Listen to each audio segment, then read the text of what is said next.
Assalamualaikum warahmatullahi wabarakatuh. Teman-teman, kembali lagi di channel YouTube saya, Khairun Imam. Nah, ini ada video yang sangat menarik, yang sangat luar biasa untuk kita simak bersama-sama, di mana salah satu keponakan dari Bapak Presiden Prabowo Subianto, Ibu Rahayu Saraswati yang juga anggota Komisi 7 DPR RI atau Wakil Ketua Komisi 7 DPR RI, teman-teman, hadir dalam rapat dengar pendapat antara Komisi 3 dan juga Kapolda NTT buntut atas pemecatan Ibda Rudy Soik yang diduga beliau ini dipecat dari jabatannya atau dipecat dari kepolisian karena membongkar kasus perdagangan atau mafia BBM di Nusa Tenggara Timur. Dan di rapat ini Ibu Saraswati memberikan pandangan-pandangannya yang sangat luar biasa. Memang ya, sepertinya memang Terah dan keluarga Pak Prabowo ini keluarga pejuang dan sangat tulus dan ikhlas bekerja untuk rakyat, teman-teman. Dan ini salah satu dari keponakan Pak Prabowo sudah membuktikan itu di rapat di Komisi 3 DPR, teman-teman. Tapi sebelum kita masuk ke videonya, jangan lupa like, subscribe, dan share. Dan tanpa perlu berlama-lama lagi, mari kita mulai videonya berikut ini. Saya Rahayu Saraswati Joyo Hadikusumo, anggota DPR RI fraksi Partai Gerindra dari Dapil Jakarta 3, saat ini juga menjabat sebagai Wakil Ketua Komisi 7 di DPR RI periode 2024-2029. Namun seperti tadi yang disampaikan oleh Bapak Ketua Komisi, saya hadir pada hari ini bukan hanya sebagai anggota DPR RI yang mewakili rakyat Indonesia, tapi juga saya hadir di sini sebagai Ketua Jaringan Nasional Anti Tindak Pidana Perdagangan Orang yang sudah diinisiatif didirikan pada saat saya masih menjabat sebagai anggota DPR RI periode 2014-2019 di tahun 2018. Sekarang kami sudah memiliki 30 anggota organisasi, NGOs, civil societies, dan juga individu-individu yang fokus untuk melawan perdagangan orang yang menjadi permasalahan besar di Indonesia. Saya tidak akan terlalu panjang lebar karena nanti saya akan serahkan kepada rekan saya yang merupakan Ketua Harian Jaringan Nasional Anti TPPO. Tapi saya mau memberikan sedikit konteks Bapak Ibu kenapa saya hadir di sini. Dan kenapa urusan Saudara Rudy Soik ini menjadi sesuatu yang saya secara pribadi angkat. Karena penting untuk konteks ini. Yang pertama, saya mohon izin juga kepada yang saya hormati tentunya jajaran dari Polda NTT. Izin Pak Kapolda dan Bapak-Bapak sekalian, mungkin Bapak tidak begitu mengenal. Tadi saya mendengar di awal Bapak tidak begitu mengenal Saudara Ibda Rudy Soik. Saya sudah mengenal beliau bertahun-tahun. Awal mulanya saya ini sebenarnya sebagai aktivis anti perdagangan orang sebelum saya menjadi anggota DPR. Karena saya mendirikan Yayasan Parinama Asta dari tahun 2012. Saya menjadi anggota DPR RI pertama kali 2014. Saya memulai perjuangan melawan perdagangan orang dari tahun 2009. Di tahun 2018 waktu saya menginisiatif untuk mendirikan Jaringan Nasional Anti TPPO, saya bertemu dengan tokoh-tokoh luar biasa seperti Romo Pascal. Di samping saya, ketua harian kami adalah Romo Krisantus Pascalis Saturnus. Tahun lalu, beliau yang saya yakin di Komisi 3 yang adalah incumbent petahana sudah sangat mengenal nama beliau.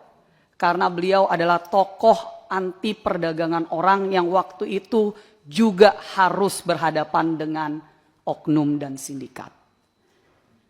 Dan beliau juga mendapatkan fitnah yang sangat luar biasa dan akhirnya didengar oleh waktu itu Menko Polhukam saat itu.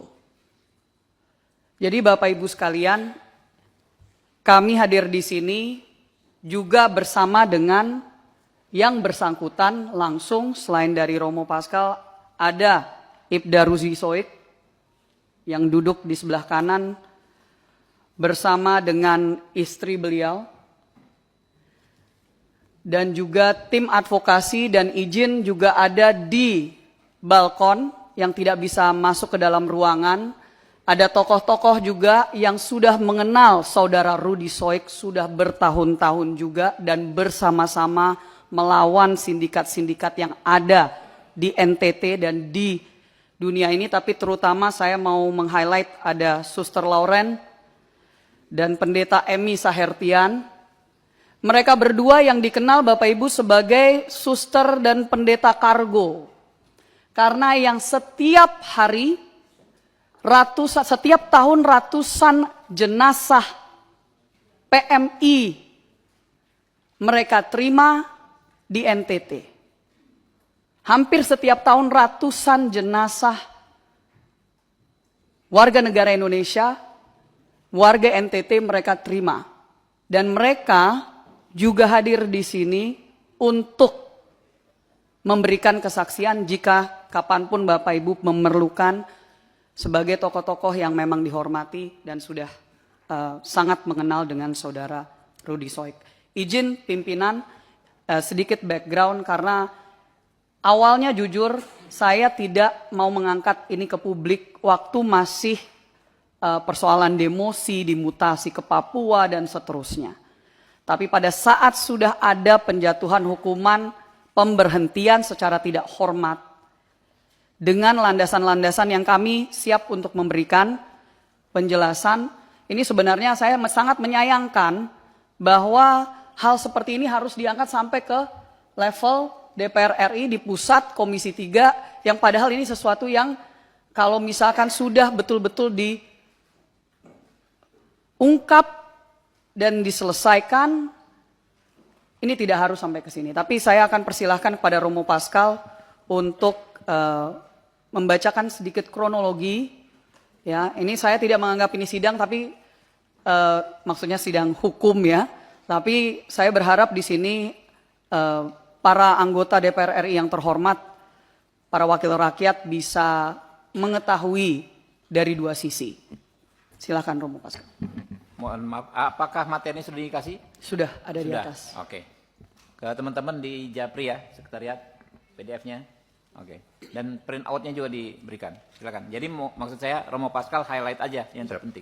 Oke. Silakan Romo. Baik, terima kasih pimpinan, Bapak Ibu semua yang kami hormati, Dewan yang kami muliakan, Bapak Kapolda yang terkasih dan juga semua anggota Polri yang ada di sini, Ibu Saraswati yang juga kami hormati, ketua kami. Izin kami menyampaikan kronologi penanganan penyidikan kelangkaan dan niaga BBM subsidi yang berakhir dengan pemecatan Ibda Rudy Soik dari Dinas Polisi Republik Indonesia.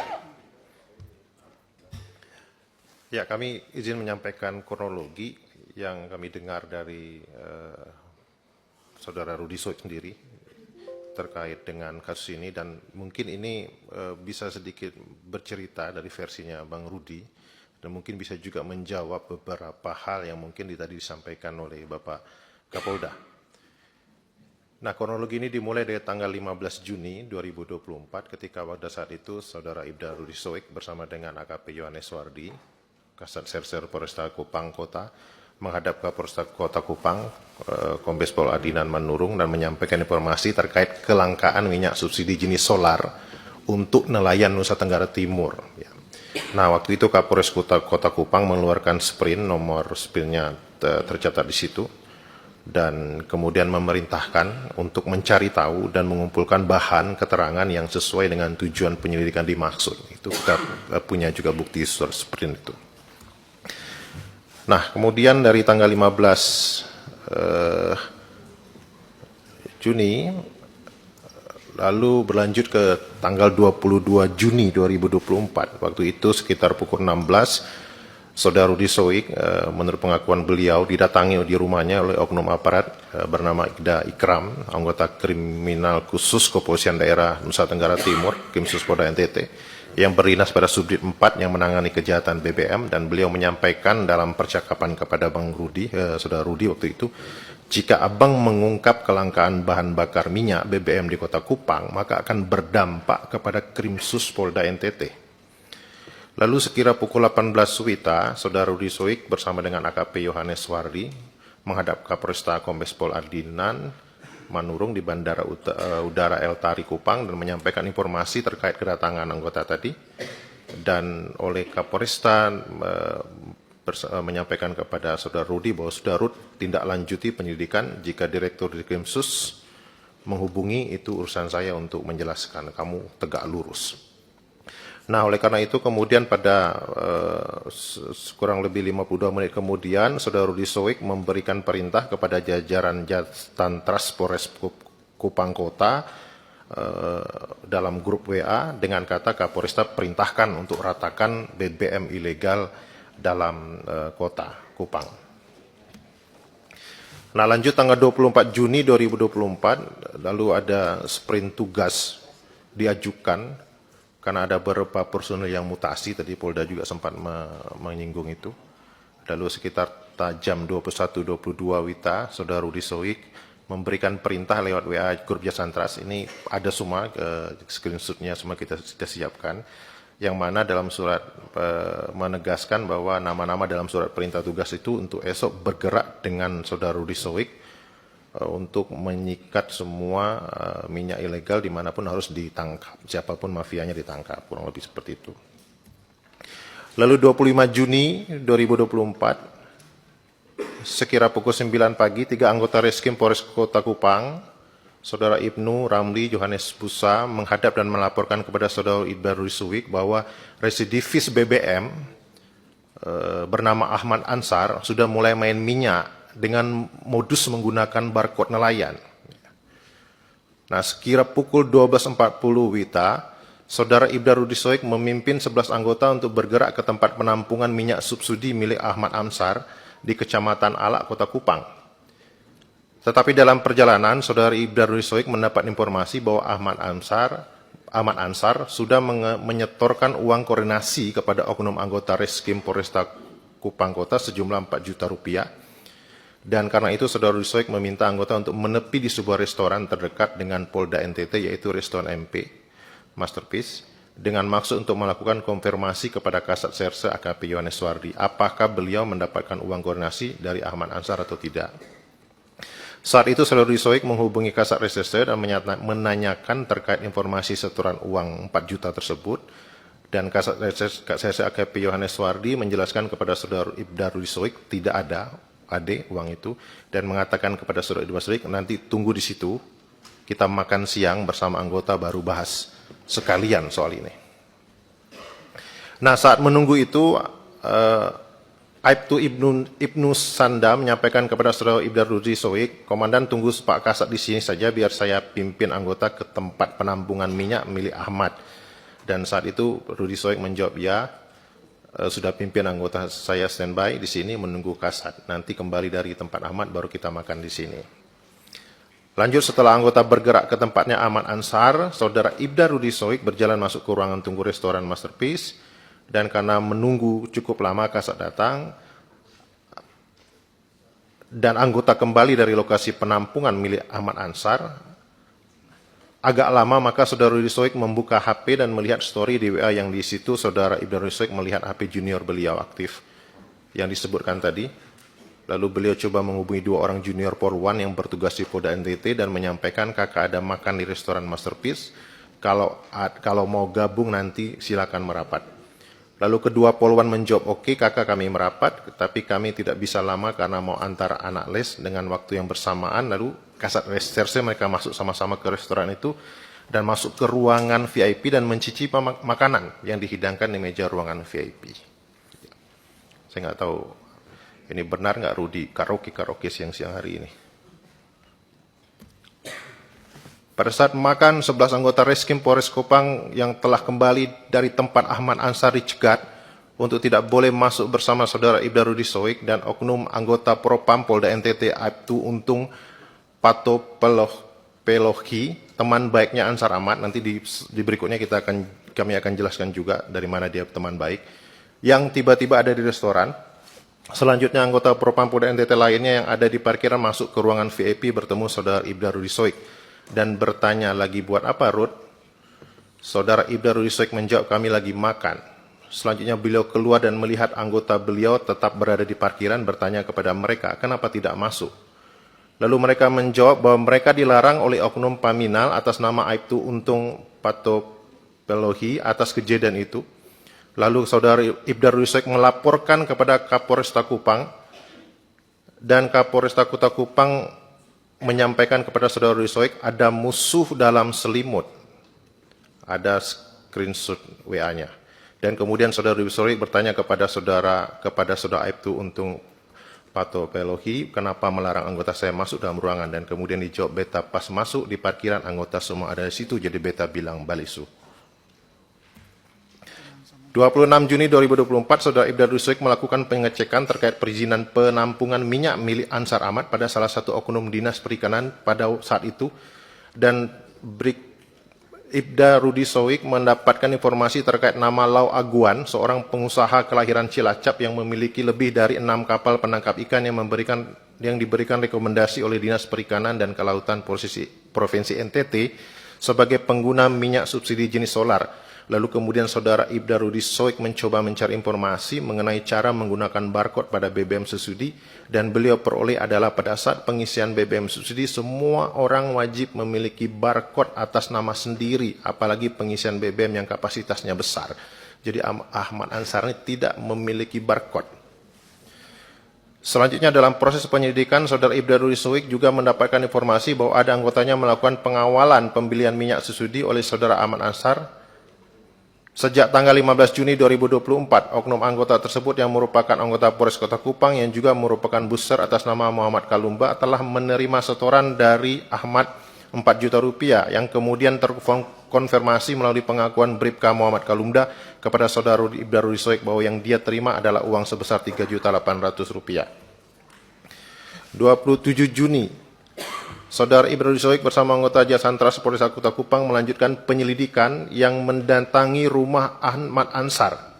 Sesampainya di tempat penampungan minyak saudara Ahmad Ansar, saudara Ibda Rudisoik bertanya kepada saudara Ahmad Ansar, apakah pada tanggal 15 Juni 2024 pernah membeli minyak jenis solar dan benar pernah memberikan uang kepada anggota Bribka Muhammad Kalumda. Jadi ini kronologi 27 Juni ini adalah kronologi di mana saudara Rudisoik memastikan bahwa Ahmad Ansar ini pertama tidak punya izin untuk menampung minyak, tidak punya juga barcode, dan dia juga punya track record sebagai pemain BBM mafia. Nanti mungkin bisa dibaca di slide biar saya mempercepat waktu.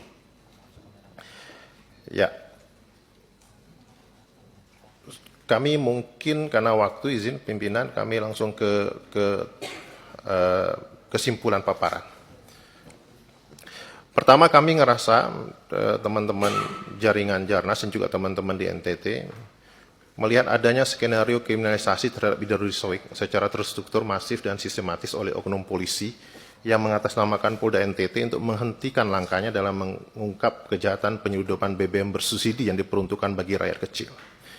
Yang kedua, menurut kami adanya perampasan hak ekonomi kerakyatan, hak atas BBM subsidi, yang sangat dapat berdampak pada masalah-masalah sosial lainnya, tindak pidana perdagangan orang yang disebut oleh pimpinan kami tadi, kemiskinan yang meningkat di mana-mana, dan ada indikasi keterlibatan oknum aparat kepolisian di situ.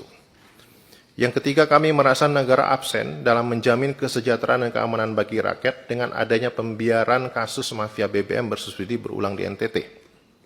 Dan yang keempat, peradilan etik terhadap Ibda Rudisoik S.A. dan putusan PTDH yang prematur merupakan skenario kriminalisasi melalui mekanisme peradilan etik yang terkategori tidak adil serta menutup jalannya upaya pemberantasan mafia BBM yang marak di Kota Kupang. Ya, mafia BBM-nya kok nggak dikejar-kejar gitu ya, tapi kok Rudisoiknya yang dicari-cari. Dari cara dan pelakuan Polda NTT terhadap Ibda Rudisoik S.A. telah mengancam human security keluarganya, ya, ini memata-matai lokasi pemukiman dengan menggunakan drone, penjemputan paksa di rumah pribadi yang menimbulkan trauma pada anaknya, pada istrinya yang juga dicegat di tengah jalan, orang tua, mertua intimidasi secara sengaja terhadap istri oleh pejabat Polda NTT dengan cara membututi, menghentikan, dan memeriksa dokumen berkendara secara paksa dengan tanpa menunjukkan dasar aktivitas tersebut. Ada bukti video yang kita sudah lihat juga mungkin. Perlakuan ini merupakan pelanggaran HAM terhadap perempuan dan anak yang terkategorikan sebagai kelompok rentan. Karena itu kami mendesak agar program NTT dibersihkan dari aparat yang terindikasi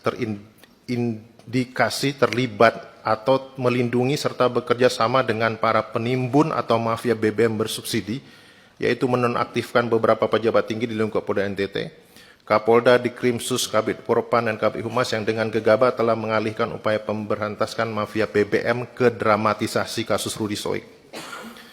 Yang berikut membatalkan putusan Komisi Kode Etik Polda NTT, dan yang terakhir untuk melanjutkan proses penyelidikan dengan dugaan mafia BBM di Kota Kupang, maka terhadap Ibda Rudi Soik SH dan seluruh tim, semua anggotanya yang 11 orang itu, yang dimutasi akibat dari disangkut pautkan dengan kasus polis lain, dipulihkan nama baiknya dan dikembalikan pada posisi semula.